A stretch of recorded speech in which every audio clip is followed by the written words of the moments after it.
السلام علیکم ورحمۃ اللہ وبرکاتہ۔ نحمدہ ونصلی علی رسولہ الکریم، اما بعد، فاعوذ باللہ من الشیطان الرجیم، بسم اللہ الرحمن الرحیم۔ یہ حدیث نمبر 1325 ہے۔ باب ذکر و دعا، ذکر اور دعا کا بیان۔ عن ابی ہریرہ رضی اللہ تعالی عنہ، سیدنا ابو ہریرہ رضی اللہ تعالی عنہ فرماتے ہیں، قال قال رسول اللہ صلی اللہ علیہ وسلم، کہتے ہیں کہ فرمایا رسول اللہ صلی اللہ علیہ وسلم نے، یقول اللہ تعالی، اللہ تعالیٰ فرماتے ہیں، انا مع عبدی ما ذکرنی، میں اپنے بندے کے ساتھ ہوتا ہوں جب وہ میرا ذکر کرتا ہے، وتحرکت بی شفتاہ، اور اس کے ہونٹ میرے ذکر سے متحرک ہوتے ہیں، حرکت کرتے ہیں۔ اخرجہ ابن ماجہ، اسے ابن ماجہ نے روایت کیا ہے، وصححہ ابن حبان، اسے ابن حبان نے صحیح کہا ہے، وذکرہ البخاری تعلیقاً، اور امام بخاری رحمۃ اللہ علیہ نے اس کو معلق روایت کیا ہے۔ تو اس باب کا جو نام رکھا گیا ہے اس میں دو لفظ ہیں، ایک ہے ذکر اور ایک ہے دعا۔ تو ذکر کا تعلق زیادہ تر عام طور پر زبان کے ساتھ ہوتا ہے اور دل کے ساتھ، یعنی زبان متحرک ہو اور دل کو پتہ ہو کہ زبان کیا کہہ رہی ہے، دونوں چیزیں مل کر اللہ کا ذکر بن جاتی ہیں۔ دعا کا مطلب ہے اللہ تعالیٰ کو پکارنا، اللہ سے خیر طلب کرنا، یہ بھی ایک عبادت ہے۔ نبی صلی اللہ علیہ وسلم نے فرمایا کہ الدعاء هو العبادہ، اور ایک جگہ پہ فرمایا کہ الدعاء مخ العبادہ، کہ دعا عبادت کی مخ ہے، اور ایک فرمایا کہ دعا یہ بھی ایک عبادت ہے۔ اللہ تعالیٰ نے قرآن مجید میں دعا کرنے والوں کی، اللہ سے مانگنے والوں کی بڑی فضیلت بیان کی ہے، اور فرمایا کہ میں ان کے ساتھ ہوتا ہوں، میں ان کی بات کو سنتا ہوں۔ تو یہاں بھی یہ حدیث یقول اللہ تعالیٰ سے شروع ہے۔ ایسی حدیث کو حدیث قدسی کہتے ہیں، جس میں نبی صلی اللہ علیہ وسلم اللہ رب العزت کا قول ذکر کریں لیکن اپنے لفظوں میں ذکر کریں۔ تو یعنی یہ اتنی فضیلت کے ہیں دونوں کام، اللہ کا ذکر کرنا اور اللہ تعالیٰ سے دعا کرنا، کہ یہ اللہ تعالیٰ نے خود ارشاد فرمایا کہ میں اپنے بندے کے ساتھ ہوتا ہوں جب میرا بندہ مجھے یاد کرتا ہے، میرا ذکر کرتا ہے، اور اس کے ہونٹ میرے ذکر سے متحرک ہوتے ہیں۔ یہاں ہمیں ایک اور بات بھی معلوم ہوئی، اور وہ یہ ہے کہ اللہ کا ذکر زبان اور ہونٹ ہلا کر کیا جائے تو پھر ہی وہ ذکر اور عبادت بنتا ہے۔ یعنی اگر صرف دل میں اس کو رکھا جائے، جس طرح بعض صوفیاء کرام کہتے ہیں کہ بس دل ہمارا اللہ کا ذکر کر رہا ہے اور زبان بے شک گالی نکال رہی ہو یا کچھ بھی برا اور اچھا کر رہی ہو، اس کا کوئی تعلق نہیں، بس ذکر ہمارے دل کا جاری ہو چکا ہے، یہ غلط بات ہے۔ شریعت اس طرح کی باتوں کو تسلیم نہیں کرتی، نہ ہی اس کی کوئی فضیلت ہے۔ تو جو ذکر، جو دعا زبان اور ہونٹ ہلا کر کی جائے وہ اللہ تعالیٰ کے ہاں ضائع نہیں ہے۔ ذکر کرنے والے کے لیے اللہ نے اپنے ساتھ کا وعدہ کیا، اور دعا کرنے والے کے لیے نبی صلی اللہ علیہ وسلم نے فرمایا کہ اس کی دعا رد نہیں ہوتی، یا تو اللہ تعالیٰ اس کو فوراً وہ چیز دے دیتے ہیں، کبھی اس کی دعا کا نتیجہ لیٹ نکلتا ہے، اور کبھی اللہ تعالیٰ اس کی دعا کے بدلے اس کی کوئی مصیبت ٹال دیتے ہیں، اور اگر یہ کچھ بھی نہ ہو تو پھر اس کی دعا آخرت کے لیے جمع کر لی جاتی ہے۔ تو قیامت کے دن جب کوئی شخص ایسا آئے گا جس کو اللہ تعالیٰ ڈھیروں پہاڑوں جتنا ثواب اور اجر عطا کریں گے، تو وہ پوچھے گا کہ اللہ یہ کس چیز کا اجر ہے؟ اللہ فرمائیں گے کہ یہ تیری وہ تمام جائز اور حلال تمنائیں، تیری حلال خواہشات جو دنیا میں پوری نہیں ہوئی تھی۔ تو بندہ خواہش کرے گا کہ کاش میری کوئی بھی دعا دنیا میں نہ پوری ہوتی اور مجھے یہیں سارا اجر مل جاتا۔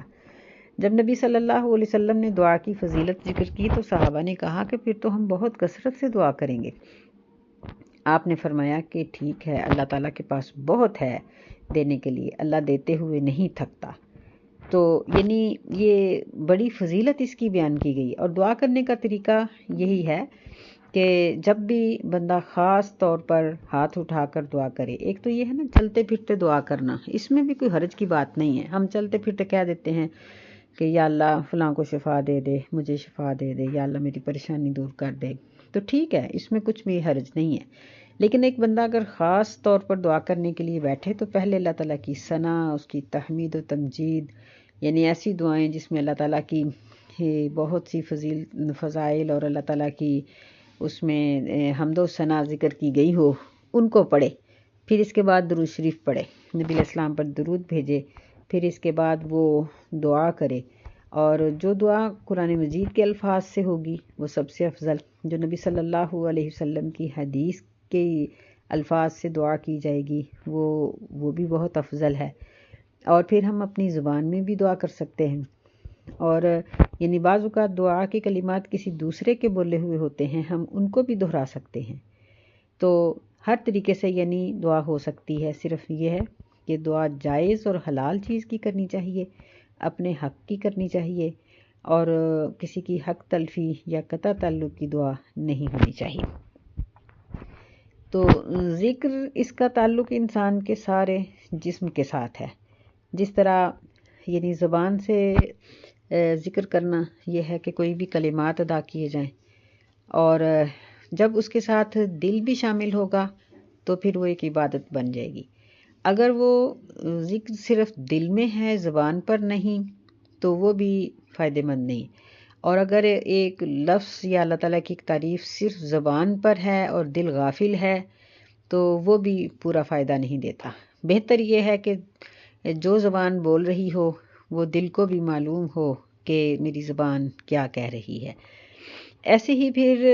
یعنی انسان کا پورا جسم ذکر کرتا ہے. اور کانوں کا ذکر یہ ہے کہ وہ بری بات نہ سنیں، آنکھوں کا ذکر یہ ہے کہ وہ کوئی حرام چیز نہ دیکھیں، اسی طرح ہاتھوں کا ذکر یہ ہے کہ وہ کوئی غلط کام نہ کریں، اور پیروں کا ذکر یہ ہے کہ وہ کسی غلط طرف چل کے نہ جائیں. یعنی جو بھی ہمارے جسم کی حرکات و سکنات ہیں، جب ہم ان کو اللہ کی مرضی کے مطابق ڈھال لیں گے تو اس وقت ہمارے پورے جسم کا ذکر ہوگا. اور پھر یہاں اللہ تعالیٰ نے فرمایا کہ میں اپنے بندے کے ساتھ ہوں، انا مع عبدی. اس میں بھی صوفیاء کرام غلطی کھا گئے ہیں. وہ یہ کہتے ہیں کہ یعنی نعوذ باللہ کہ بندہ اور اللہ تعالیٰ ایک ہی ہو جاتے ہیں. یہ مطلب نہیں ہے. دیکھیں کہ ہمارے دنیا کے کتنے ہی کئی اس طرح کے تعلقات ہیں جو یعنی باہم جڑے ہوئے ہوتے ہیں لیکن ان کے وجود علیحدہ ہوتے ہیں. تو جس طرح ہم کال ملاتے ہیں تو ہم کتنی دور بیٹھے ایک دوسرے سے بات کر رہے ہوتے ہیں، اور ہم یہ نہیں کہہ سکتے کہ جس سے ہم بات کر رہے ہیں وہ اور میں ایک ہی ہو چکے ہیں. تو اللہ تعالیٰ سبحان ہے، پاک ہے. ہم یہ بات ہرگز نہیں کر سکتے کہ جب بندہ ذکر کرے تو وہ یعنی خدا اللہ اس کے اندر اتر آتا ہے، یا اس طرح کی کوئی بات یہ کرنا کفر تک انسان کو پہنچا دیتی ہے. تو یہاں مطلب یہی ہے کہ جو بندہ اللہ کا ذکر کر رہا ہوتا ہے اللہ تعالیٰ کی نظر میں ہوتا ہے، اس کے علم میں ہوتا ہے، اور اللہ تعالیٰ اپنے بندوں کو پھر ضائع نہیں کرتے. وعن معاذ بن جبل رضی اللہ تعالیٰ عنہ، سیدنا معاذ بن جبل رضی اللہ تعالیٰ عنہ سے روایت ہے، قال قال رسول اللہ صلی اللہ علیہ وسلم، وہ کہتے ہیں کہ رسول اللہ صلی اللہ علیہ وسلم نے فرمایا، ما عمل ابن آدم عملا انجا له من عذاب اللہ من ذکر اللہ، کہ ابن آدم کا کوئی بھی عمل ایسا نہیں جو اس کو اللہ کے عذاب سے بہت زیادہ نجات دلانے والا ہو. انجا لہو یعنی بہت زیادہ نجات دلانے والا ہو اس کو اللہ کے عذاب سے. من ذکر اللہ سوائے اللہ کے ذکر کے. اخرجہ ابن ابی شیبہ، اسے ابن ابی شیبہ نے ذکر کیا ہے، اور طبرانی نے حسن سند کے ساتھ. تو اس حدیث میں بھی ذکر الہی کی فضیلت بیان کی گئی ہے، اور یہ بتایا گیا ہے کہ ذکر الہی سب سے بڑا نجات دہندہ ہے، اور یہ جہنم کے، قبر کے، تمام قسم کے عذابوں سے محفوظ رکھنے والا ہے. بلکہ یہ ہے کہ دنیا کے بھی مصائب و آلام سے بندے کو محفوظ رکھتا ہے، اور اگر کوئی مصیبت اور تکلیف آ جاتی ہے تو اس پر ثابت قدمی عطا کرتا ہے، اور اس کو برداشت کر دینے کی ہمت دیتا ہے. اور یہی چیز اللہ تعالیٰ کو پسند ہے۔ تو اوپر والی حدیث میں بھی یہ بات ذکر کی گئی ہے کہ میں اپنے بندے کو دیکھ رہا ہوتا ہوں، یاد رکھ رہا ہوتا ہوں جب وہ میرا ذکر کر رہا ہوتا ہے، اور اس میں بھی یہی بات ذکر کی گئی ہے کہ اللہ کا ذکر یہ سب سے بڑی نجات دلانے کی چیز ہے۔ تو یعنی یہاں یہ بات اچھی طرح سے واضح ہو گئی کہ وہی ذکر اللہ تعالیٰ کا بندے کو جہنم سے نجات دلا سکتا ہے، جس میں ایک تو یہ ہے کہ بندے کا دماغ، زبان اور دل یہ ہم آہنگ ہوں، ان سب کو پتہ ہو کہ وہ کیا کر رہا ہے، یعنی دل اور دماغ غافل نہ ہو اس کی زبان سے، اور نہ ہی دل کے ذکر سے اس کی زبان غافل ہو، اور پھر یہ ہے کہ اس کا پورا جسم ذاکر ہو، کہ اس کے جسم کا کوئی بھی عضو، کوئی بھی فعل اللہ کے ذکر کے خلاف ہو۔ تو ایسی صورت میں یہ ذکر بندے کے لیے نجات دہندہ ہے۔ اللہ تعالیٰ سے دعا ہے کہ اللہ ہمیں اپنا ذکر کرنے کی اور یعنی اللہ سے دعا کرنے کی ہمیں توفیق عطا فرمائے۔ اللہ تعالیٰ ہمیں ہر قسم کے شرک سے، گناہ سے اور دوسروں کے ساتھ ایسی امیدیں وابستہ رکھنا جو ان کے لائق نہیں، جو کام اللہ کے کرنے والے ہیں ان کے بارے میں دوسروں سے توقعات رکھنا، یہ بہت بڑا شرک ہے۔ اللہ تعالیٰ ہمیں اس طرح کی تمام چیزوں سے محفوظ رکھے۔ وعن ابی ہریرہ رضی اللہ تعالی عنہ، سیدنا ابو ہریرہ رضی اللہ تعالی عنہ سے روایت ہے، قال قال رسول اللہ صلی اللہ علیہ وسلم، وہ کہتے ہیں کہ رسول اللہ صلی اللہ علیہ وسلم نے فرمایا، ما جلس قوم مجلسا یذکرون اللہ فیہ، کہ کوئی قوم بھی ایسی نہیں، ما جلسا کہ وہ نہیں بیٹھتی، مجلساً کسی بھی بیٹھنے کی جگہ پر، یذکرون اللہ فیہ کہ وہ اس میں اللہ کا ذکر کریں، الا حفتہم الملائکہ مگر گھیر لیتے ہیں ان کو فرشتے، وغشیتہم الرحمہ اور ڈھانپ لیتی ہے ان کو اللہ تعالیٰ کی رحمت، وذکرہم اللہ فی من عندہ اور اللہ تعالیٰ ان کا تذکرہ فرماتے ہیں ان فرشتوں میں جو اللہ تعالیٰ کے پاس موجود ہیں۔ تو اس میں ذکر کی مجلس کی فضیلت بیان کی گئی ہے کہ فرمایا کہ کوئی قوم بھی ایسی نہیں جو کسی بیٹھنے کی جگہ پر بیٹھ کر اللہ کا ذکر کریں، مگر ان کو یہ فضیلت حاصل ہو جاتی ہے کہ فرشتے ان کو گھیر لیتے ہیں اور چاروں طرف سے، اور اوپر سے اللہ تعالیٰ کی رحمت ڈھانپ لیتی ہے، پھر اللہ تعالیٰ ان کا تذکرہ فرشتوں میں کرتا ہے۔ تو دیکھیں کہ ذکر یعنی یہ اللہ تعالیٰ کی بہت بڑی عبادت ہے، اور ذکر صرف زبان سے نہیں ہوتا بلکہ انسان اپنے پورے جسم سے اللہ کا ذکر کرتا ہے، جس طرح آنکھوں سے آنسوؤں کا نکلنا اللہ کے ڈر سے، یہ آنکھوں کا ذکر ہے، اسی طرح زبان سے اچھی بات کا نکلنا، ہاتھوں سے نیک کام کا کرنا، بدن کا نیک کام میں استعمال ہونا، یہ سب چیزیں ذکر الہی ہیں۔ اور پھر قرآن مجید کو پڑھنا، حدیث کو پڑھنا، مسائل کو سیکھنا، یہ سب مجلسیں ذکر کی مجلسیں ہیں، اور ان کی بہت بڑی فضیلت ہے۔ یہاں یہ بات یاد رکھنے کی ہے کہ آج کل بہت سے ذکر ایجاد ہوئے ہیں، جس طرح اللہ کا پڑھنا یا مختلف غیر اللہ کے نام یا علی کا ورد یا بعض پیروں فقیروں کے نام کے ورد کرنا، یہ ذکر کی مجلسیں نہیں ہیں، بلکہ یہ تو گناہ کی مجلسیں ہیں، غلط ہیں، یہ طریقہ ٹھیک نہیں ہے، یہ نبی صلی اللہ علیہ وسلم سے، صحابہ سے یہ ثابت نہیں ہے۔ تو اللہ کے ذکر میں یہی چیزیں آئیں گی، یعنی اللہ تعالیٰ کے اسماء گرامی یا آیات یا قرآن و حدیث کا پڑھنا، سمجھنا، یہ سب چیزیں اس میں آ جاتی ہیں۔ تو ایسا کرنے والے بھی افضل ہیں، اور جس جگہ پر وہ بیٹھ کے کرتے ہیں وہ جگہ بھی افضل ہو جاتی ہے، جس طرح یعنی اللہ تعالیٰ نے جبریل علیہ السلام کے ذریعے نبی علیہ السلام کو بتایا کہ دنیا کی سب سے بہترین جگہیں مسجدیں ہیں، کیونکہ مسجدوں میں اللہ کا ذکر کیا جاتا ہے، اور مسجدوں سے مراد ایک تو وہی مسجدیں جو ہمارے گلی محلوں میں بنی ہوئی ہوتی ہیں، پھر نبی علیہ السلام نے ہمیں حکم دیا کہ ہم گھروں میں اپنے مسجدیں بنائیں، یعنی کوئی مخصوص جگہ ایسی ہو جہاں اللہ کا ذکر کیا جائے،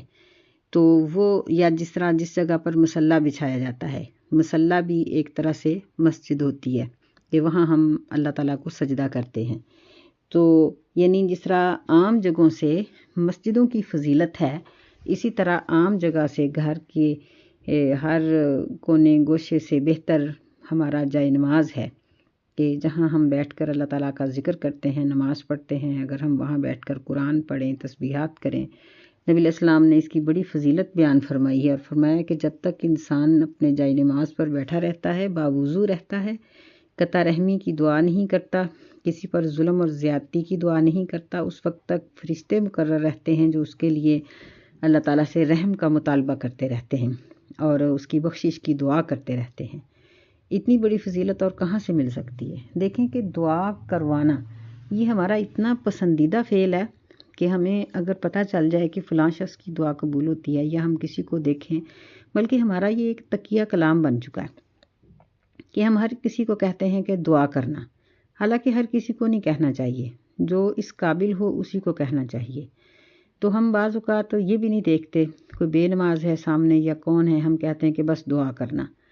اتنا ہمارا یہ پسندیدہ فعل ہے۔ تو جہاں سے ہمیں مفت میں دعائیں ملتی ہیں ان جگہوں کو ہم نظر انداز کر دیتے ہیں کہ جائے نماز پر بیٹھ کر اللہ کا ذکر کرتے رہنا یہ فرشتوں کی دعاؤں کا سبب ہے، تو ہم ان جگہوں کو نظر انداز کر دیتے ہیں۔ بہرحال کوئی شخص اکیلا بیٹھ کر اللہ کا ذکر کرتا ہے تو اللہ تعالیٰ اس کو اپنے دل میں یاد کرتا ہے، اور اگر کوئی مجلس میں بیٹھ کر اللہ کا ذکر کرتا ہے، کلاس میں بیٹھ کے پڑھتا ہے، وہ مسجد کی کلاس ہو، مدرسے کی کلاس ہو یا گھر میں لگی ہوئی class who, on line class میں بندہ بیٹھ کے پڑھے، تو اللہ تعالیٰ اس شخص کا ذکر اپنے فرشتوں کی مجلس میں کرتے ہیں۔ اس حدیث میں یہ چیز بیان کی گئی ہے۔ پھر دیکھیں کہ جس کو اللہ کی رحمت نے ڈھانپ لیا اس کو تو کسی چیز کی کمی ہی نہیں رہے گی، اور جس کو فرشتوں نے گھیر لیا اس کو شیطان کیسے نقصان پہنچائیں گے۔ تو اس کا مطلب یہ ہوا اس حدیث کا کہ اگر ہم اپنی حفاظت چاہتے ہیں اور ہم بہت بری بلاؤں اور مصیبتوں سے بچاؤ چاہتے ہیں اور اللہ کی رحمت چاہتے ہیں تو پھر ہمیں کثرت سے اللہ کا ذکر کرنا چاہیے۔ نبی علیہ السلام نے فرمایا کہ تمہاری زبان اللہ کے ذکر سے تر رہنی چاہیے، اور آپ کی اپنی عادت مبارک بھی یہی تھی۔ اگلی حدیث میں بھی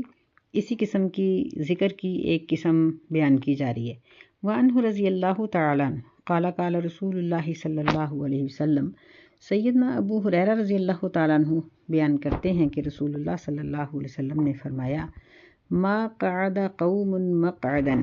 لم یذکر اللہ فیہ ولم یصلوا علی النبی صلی اللہ علیہ وسلم، کہ کوئی بھی قوم نہیں بیٹھتی کسی بیٹھنے کی جگہ پر جہاں وہ اللہ کا ذکر نہ کریں اور نہ ہی اس مجلس میں نبی صلی اللہ علیہ وسلم پر درود بھیجیں، الا کان علیہم حسرۃ یوم القیامہ، مگر وہ مجلس قیامت کے دن افسوس کا سبب بنے گی ان کے لیے۔ دیکھیں کہ کتنی بڑی وعید ہے۔ اخرجہ الترمذی، سے ترمذی نے روایت کیا ہے اور کہا ہے کہ یہ حدیث حسن ہے۔ تو اس حدیث سے معلوم ہوا کہ ہر مجلس کا معنی ہوتا ہے مجلسن، بیٹھنے کی جگہ۔ مثلا ہم کچن میں بیٹھتے ہیں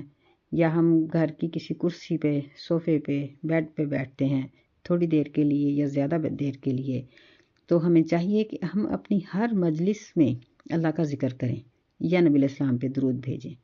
تو اس کا سب سے آسان طریقہ یہ ہے کہ ہم بیٹھتے وقت سبحان اللہ کہہ دیں، جب ہم اٹھیں تو اللہ اکبر کہہ دیں، کیونکہ نبی علیہ السلام کی یہ عادت تھی۔ آپ جب چڑھائی چڑھتے تو اللہ اکبر کہتے، ڈھلان میں اترتے تو سبحان اللہ کہتے، اسی طرح اٹھتے ہوئے اللہ اکبر کہہ کے اٹھنا اور بیٹھتے ہوئے سبحان اللہ کہہ کے بیٹھنا، یہ بھی نبی علیہ السلام کی سنت سے ثابت ہے۔ تو یہ بہترین طریقہ ہے کہ کم از کم وہ مجلس جہاں بھی ہم بیٹھے ہیں، اگر ہم 10 دفعہ بھی بیٹھے ہیں، 10 دفعہ اٹھے ہیں، تو اگر ہم ہر دفعہ کہیں سبحان اللہ اور اٹھتے ہوئے اللہ اکبر، عادت بنا لیں تو پھر مشکل نہیں لگے گا، تو ہماری یہ مجلسیں ہمارے لیے رحمت کا سبب بنیں گی۔ ورنہ دیکھیں کہ نبی علیہ السلام کی ایک حدیث میں یوں بھی ذکر آتا ہے کہ اگر کوئی شخص کسی جگہ پر لیٹتا ہے یا بیٹھتا ہے اور وہ وہاں اللہ کا ذکر نہیں کرتا تو اس کی وہ مجلس، وہ اٹھنے بیٹھنے کی، لیٹنے کی جگہ اس کے لیے افسوس اور حسرت کا سبب بنے گی کہ اس نے وہ اپنا وقت ضائع کر دیا۔ تو کم از کم ہم اتنی عادت بنا لیں تو انشاءاللہ کافی حد تک ہماری یہ ذکر کی یعنی ہم ذکر کرنے والوں میں شامل ہو جائیں گے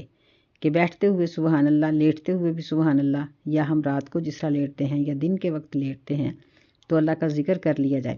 پھر یہ ہے کہ عادت بنانی چاہیے کہ بات بات میں گفتگو کے دوران اللہ کا نام لیا جائے، اللہ کے رسول کا نام لیا جائے کہ اللہ تعالیٰ نے اس طرح فرمایا، اللہ کے رسول صلی اللہ علیہ وسلم نے یہ فرمایا، یا میں نے فلاں سے یہ مسئلہ سنا، یعنی کوئی نہ کوئی بات اس طرح کی دین کی کرتے ہی رہنا چاہیے۔